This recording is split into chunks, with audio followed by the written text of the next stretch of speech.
कि हम क्षत्रिय समाज से आते हैं। क्षत्रिय समाज मतलब ये होता है कि आप अगर अन्याय करते हैं, मर जाना हम पसंद करेंगे, लेकिन अन्याय के विरुद्ध लड़ेंगे, चाहे हमको अपना जान भी गंवाना पड़े। आपने देखा होगा किसी भी परिस्थिति में आप पूछते हैं कि आपको नींद आया? वे महाराज, ये सब कोई सवाल है क्या? आप लोग जानते नहीं कि महाराणा प्रताप सिंह ने घास की रोटी खाया और अन्याय के विरुद्ध लड़ाई लड़ा है। आपसे बड़ा बेईमान कोई नहीं है इस राज्य में।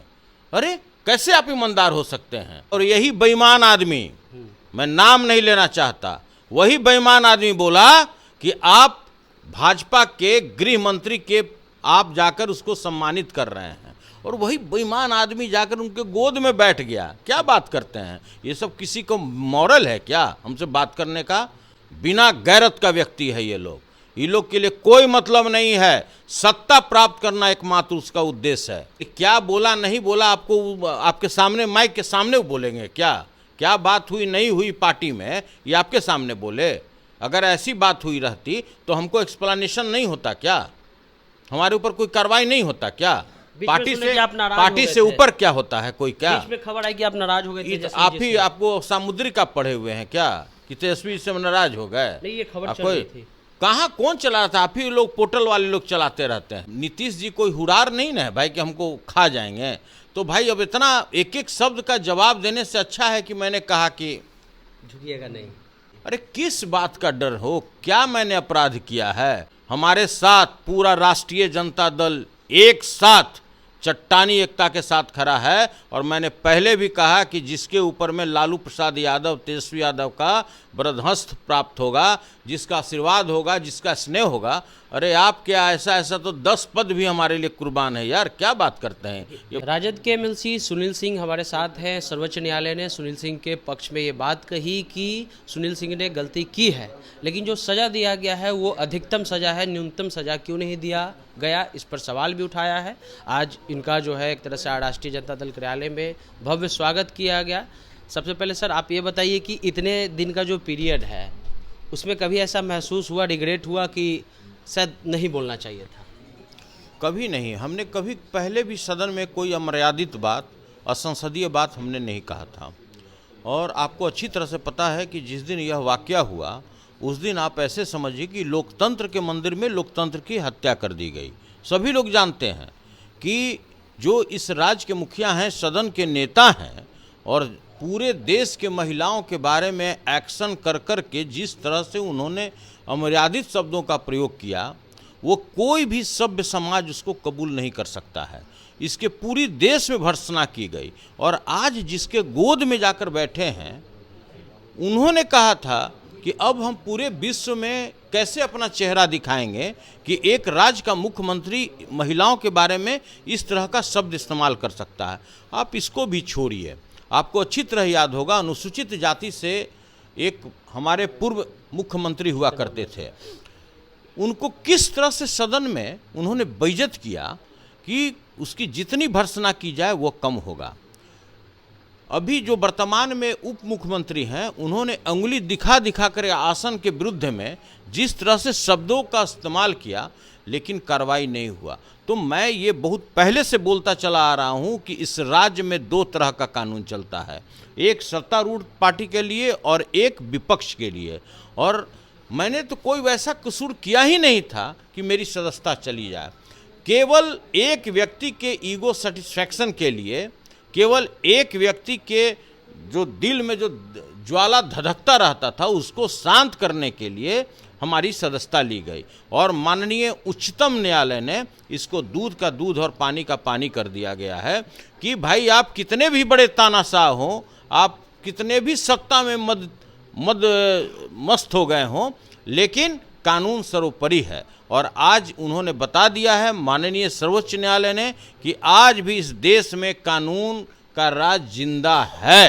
लेकिन सवाल ये है सर कि ये जो पूरा पीरियड था, आपके विश्व कुमार जहाँ बैठते थे उसको खाली करवाया गया, उसको धोवाया गया, उसको वो जो आपका पद था उसको भी छीनने की कोशिश हुई, आपका रिजल्ट रोक दिया गया, बाद में आपके अनुकूल रिजल्ट आया। तो ये जो पूरा जो पीरियड है एक नेता के लिए कैसा था आपका, ये हम जानना चाहते हैं। क्योंकि इतना होने के बावजूद तो लोग जो है छोड़ देता है लड़ाई, और आपकी केंद्र सरकार से भी लड़ाई हो गई और स्टेट से भी लड़ाई हो गई, कैसे देखिए, कोई मैं अकेला लड़ाई नहीं लड़ रहा था। इस राज्य में राष्ट्रीय जनता दल के लाखों कार्यकर्ता चट्टानी एकता की तरह मेरे साथ, मेरे पीठ पर खड़ा थे।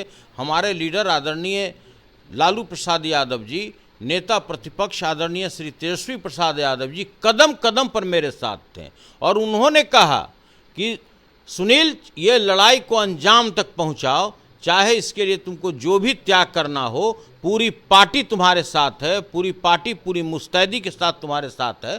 तो जिस व्यक्ति को लाखों अपने समर्थक का, लाखों कार्यकर्ताओं का, अपने पार्टी का जो शीर्षस्थ नेतृत्व है, उसका इस तरह का अगर आशीर्वाद प्राप्त होगा तो कोई हमको एक चौवा भी पीछे हटा सकता है क्या?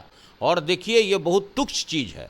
आपने भी इधर देखा होगा कि हाल में ही 1-2 दिन पूर्व किसी सीनियर मिनिस्टर का एक बयान आया कि उनके 7 महीने का उनका वेतन काट लिया गया। इससे तो भलगर कोई बात ही नहीं हो सकता है। कोई मैं वेतन के लिए वहाँ बैठा हूँ क्या? मैं किसी प्रकार का केवल रोजगार और भत्ता के लिए बैठा हूँ क्या? मैं कोई डीए और टीए के लिए बैठा हूँ क्या? मैं न्याय की लड़ाई लड़ रहा हूँ। जो लोकतांत्रिक मूल्य है उसकी लड़ाई हम लड़ते रहे, और ये आपने देखा होगा कि आज दूध का दूध और पानी का पानी हो गया। कोई ऐसा रात जिस दिन आपको नींद ना आया हो, आपने खाना नहीं खाया हो कि ये क्या हो गया, क्या क्या था मेरे पास और अब देखिए कुछ नहीं? अरे जिस दिन सीबीआई यार हमारे यहाँ रेड किया, उस दिन तो हम मुर्गा भात बनाकर खाए। क्या ये सब, और क्या ये सब बात आप छोटी छोटी बात कर रहे हैं कि नींद नहीं आया और फलना? अरे भाई, आज जब ये माननीय सर्वोच्च न्यायालय का जो आदेश आया होगा तो कई भ्रष्ट मंत्रियों का नींद उड़ गया होगा कि अब सदन में क्या होगा। कई भ्रष्ट मंत्री जो अगल बगल में अपने मुरारी बाबू बनकर बैठे हुए हैं, अगल बगल में अंगुली माल डाकू और डाकू खड़क सिंह जैसे बेईमान लोगों को बैठाए हुए हैं। आप कहते हैं कि ईमानदार हैं। आपसे बड़ा बेईमान कोई नहीं है इस राज्य में। अरे कैसे आप ईमानदार हो सकते हैं? अभी उन्होंने एक और बयान दिया था नीतीश जी ने कि सब हमको ध्यान है, खाखा निकालेंगे। खाखा तो उन्होंने निकाला और राम बच्चन जी को इसीलिए बैठाया गया ताकि वो आपको हटा सके। तो ये जो लड़ाई है, ये जो ताकत है सुनील सिंह के पास, ये ताकत के लिए जो आम नेता है, क्योंकि आम नेता इसके बदले डर जाते हैं, क्या सलाह देना चाहिए? अरे किस बात का डर हो? क्या मैंने अपराध किया है?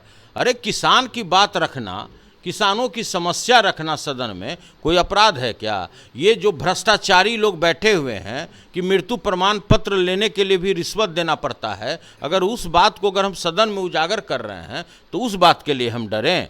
हम उस बात के लिए डरें क्या कि बेरोजगार लोग जब रोजगार मांगने जा रहा है तो आप उसके ऊपर लाठी बरसाते हैं? हम उसके लिए डरें क्या?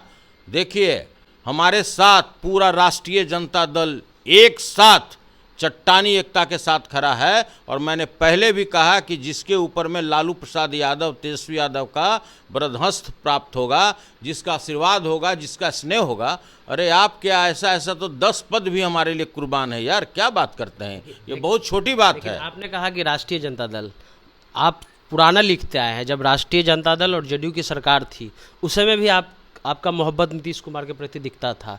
तो क्या ये पार्टी की जो गरिमा है उसके अनुकूल था? और दूसरा चीज़ कि आप एक नेता हैं, आपसे लोग सीखेंगे, तो नैतिकता के आधार पर ऐसे शब्द का इस्तेमाल करना, क्योंकि ये दोनों बात लोग पूछ रहे हैं कि जब सत्ता में भी थे उस समय भी जो है उनका मोहब्बत दिखता था सुनील सिंह जी का नीतीश कुमार के प्रति। कई फेसबुक पर आपने बहुत अच्छी बात आपने पूछा है। महागठबंधन का बैठक चल रहा था और यही बेईमान आदमी, मैं नाम नहीं लेना चाहता, वही बेईमान आदमी बोला कि आप भाजपा के गृह मंत्री के आप जाकर उसको सम्मानित कर रहे हैं, और वही बेईमान आदमी जाकर उनके गोद में बैठ गया। क्या बात करते हैं? ये सब किसी को मॉरल है क्या हमसे बात करने का? बिना गैरत का व्यक्ति है ये लोग। ये लोग के लिए कोई मतलब नहीं है, सत्ता प्राप्त करना एकमात्र उसका उद्देश्य है। लेकिन चाहे आपके नेता ने बोला नहीं, और इसके लिए सुनिए, नेता को तो बोलने का अधिकार देखिए, और इसके लिए एमएलसी को आप ऐसे इसके लिए क्या बोला नहीं बोला, आपको आपके सामने माइक के सामने बोलेंगे क्या? क्या बात हुई नहीं हुई पार्टी में ये आपके सामने बोले? अगर ऐसी बात हुई रहती तो हमको एक्सप्लेनेशन नहीं होता क्या? हमारे ऊपर कोई कार्रवाई नहीं होता क्या? पार्टी से ऊपर क्या होता है कोई? क्या बीच में खबर आई कि आप नाराज हो गए थे? आप ही आपको सामुद्रिक आप पढ़े हुए हैं क्या कि तेजस्वी से नाराज हो गए? नहीं, ये खबर चल रही थी। कहाँ कौन चला रहा था? आप ही लोग पोर्टल वाले लोग चलाते रहते हैं। जो पोर्टल वाले का जो कोई कोई न्यूज़ नहीं मिलता है, वही इस तरह का समाचार जितना न्यूज है सर पोर्टल ही चला हाँ। रहा है। अरे आपका घर लिया गया, आपकी रिजल्ट रोकेगी, हम लोग लगातार आपका खबर चलाए, तो फिर आप पोर्टल पे अच्छा मत बोलिए। आप ये बताइए कि कभी भी जो हमारा 4 वर्ष का कार्यकाल रहा सदन में, 4 वर्ष के अंतराल में, 4 वर्ष के कार्यकाल में मैंने कोई वैसी बात बोला जो आपको लगता हो कि मैंने सत्य नहीं बोला? जो भी बात आज तक करते आए हैं वो बिल्कुल सत्य है, समझे ना, और सत्य के सिवा हम कुछ भी नहीं कहते हैं। और देखिए ये तो बहुत छोटी चीज़ है, पद आना और जाना, किसी को पद मिले ना मिले, हमारे जैसे तो लाखों कार्यकर्ता हैं, हमसे भी ज़्यादा उन्होंने खून पसीना बहाया है, लेकिन पार्टी ने तो मुझे मौका दिया एमएलसी बनाने का। तो भाई मेरा क्या कर्तव्य बनता है? मेरा तो कर्तव्य बनता है कि जो हमारे लीडर आदरणीय तेजस्वी यादव जी ने जो मुहिम चलाया है, जो उन्होंने 17 महीने में जो 17 साल के से ज़्यादा काम किया है, उस मुहिम को हम आगे बढ़ाएं। आज हमारे लीडर का जो मुहिम है कि जब हमारी सत्ता आएगी, जब हम मुख्यमंत्री बनेंगे, तो भाई सबसे पहले माई बहन सम्मान योजना के तहत हम सभी महिलाओं को 2500 रुपया देने का कार्य करेंगे, प्रत्येक व्यक्ति को 200 बिजली यूनिट फ्री देंगे, हर एक जो वृद्धा पेंशन से लेकर जो भी सामाजिक सुरक्षा के अंतर्गत जो पेंशन दिया जाता है, सभी को 400 से बढ़ा के हम 1500 करेंगे। तो उस कार्य को बढ़ाने के लिए हम लोग बैठे हैं ना। एक अंतिम सवाल आपसे पूछ लेते हैं सर कि फिल्म कौन सा देखते हैं आप? पुष्पा वगैरह देखे हैं क्या? आज आपने स्टाइल मारा पुष्पा का। देखिए बहुत लोग ये पूछे कि भाई अब नीतीश जी से आप डरिएगा कि नहीं डरिएगा, तो भाई हम नीतीश जी कोई हुरार नहीं ना है भाई कि हमको खा जाएंगे। तो भाई अब इतना एक एक शब्द का जवाब देने से अच्छा है कि मैंने कहा कि झुकिएगा नहीं। सिंपल सा बात अगर है। नीतीश जी के लिए एक शब्द अभी बोलना हो तो वो वाला नहीं बोल दिएगा जिससे बवाल हुआ था। देखिए अब हम नीतीश जी के बारे में कुछ नहीं कहना चाहते हैं। प्रधानमंत्री उनको जब लाडला भारत प्रधानमंत्री जी ने जब उनको लाडला घोषित कर दिया, तो इससे भी बड़ी बात कोई हो सकता है? इससे भी बड़ा कोई अपमानजनक बात हो सकता है क्या? लाडला तो बुतरू के लिए होता है। और देखिए हम तो उस दिन का इंतजार कर रहे हैं कि जो उनके डीएनए में टेस्ट के बारे में, कि डीएनए में ही आपत्ति उस भारत के प्रधानमंत्री ने उठाया था, और उसका रिपोर्ट का क्या हुआ उसका इंतजार कर रहे हैं। और वो भी छोड़िए, 2005 के पहले ऐसा होता था क्या? आप ही बताइए। महिला कपड़ा थोड़ी पहनती थी, नीतीश जी का कहना है। 2005 के पहले कभी ऐसा होता था कि किसी को ज़बरदस्ती आप सदन से बाहर निकाल दीजिए, बिना कसूर का उसका आप सदस्यता ले लिए? 2005 के पहले ऐसा नहीं होता था। जो हो रहा है ये कुकर्मी लोग हैं, इन्हीं के टाइम में सारा कुछ हो रहा है। तो आप वापस सदन जाइएगा तो उसी रौब के साथ रहिएगा। तो हम क्या टेबल के नीचे छुप जाएंगे? आपको लगता है ऐसा क्या कि निहुर के जाएंगे? सामने मिल गए तब? अरे तो राम सामने सलाम मिल होगा गए, सामने मिल गए, अभिभावक हैं, प्रणाम पाती। हम सभ्यता संस्कृति में जीने वाले लोग हैं। कौन हम सी लोग सभ्यता है संस्कार- सर? पलटूरा सुनिए, मुझे ऐसा है कि हम क्षत्रिय समाज से आते हैं, और क्षत्रिय समाज सभी का सम्मान करता है। क्षत्रिय का मतलब आप लोग हरदम उसको दूसरे रूप में ले लेते हैं कि तलवार वाले क्षत्रिय समाज, वो नहीं होता है।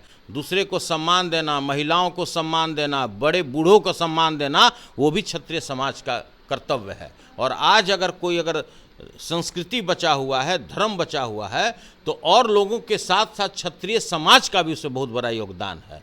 आप लोग जो जिस तरह से ट्विस्ट करते हैं वैसा नहीं करना चाहिए। क्षत्रिय समाज मतलब ये होता है कि आप अगर अन्याय करते हैं, मर जाना हम पसंद करेंगे, लेकिन अन्याय के विरुद्ध लड़ेंगे, चाहे हमको अपना जान भी गंवाना पड़े। आपने देखा होगा किसी भी परिस्थिति में आप पूछते हैं कि आपको नींद आया? वे महाराज, ये सब कोई सवाल है क्या? आप लोग जानते नहीं कि महाराणा प्रताप सिंह ने घास की रोटी खाया और अन्याय के विरुद्ध लड़ाई लड़ा है? वो क्षत्रिय समाज होता है। आप क्या बात करते हैं? आप लोग विकृत कर चुके हैं, आप लोग दूसरे रूप में इसको लेते हैं। क्षत्रिय समाज ही है आज कि आज भी संस्कार बचा हुआ है समाज में, ये मानिए। चलिए, तो सुनील सिंह है, क्षत्रिय समाज के बारे में इन्होंने बता दिया। बुद्ध उनके बहुत बड़े उदाहरण है समानता की बात में। लेकिन इन्होंने कहा कि जिस रौब से हम पहले सदन में थे उसी प्रकार रहेंगे। माननीय मुख्यमंत्री जी मिलेंगे तो उनके लिए एक नया शब्द इन्होंने लाडला कहा। सर लाडला आप कहिए। हम नहीं बोल रहे हैं यार, भारत के प्रधानमंत्री जी बोले आप हैं क्या हमको। कहिएगा? अगर एक शब्द हम क्या बोलेंगे? हम क्या बोलेंगे? हम तो बोलेंगे भाई माननीय मुख्यमंत्री जी हैं, अभिभावक है, चाहे अचेतावस्था में हो, चाहे मानसिक रूप से बीमार हो, उससे हमको क्या लेना देना है यार? उनकी स्थिति है वो जाने। माननीय मुख्यमंत्री हैं तुम हैं, चाहे भले दूसरा आदमी राजपाट चला रहा होगा, ठीक है, नेपथ्य में डीके बॉस राजपाट चला वहाँ रहे पर आप होंगे। बोलिएगा। अब वहाँ पर बोलिएगा। तो आप द इंटरव्यू इंडिया देख रहे थे, सुनील सिंह है, इनका कहना है कि माननीय मुख्यमंत्री जो हैं अब अचेत अवस्था में चले गए हैं। इनके नेता भी ये बात कहते रहते हैं। आप द इंटरव्यू इंडिया देख रहे थे।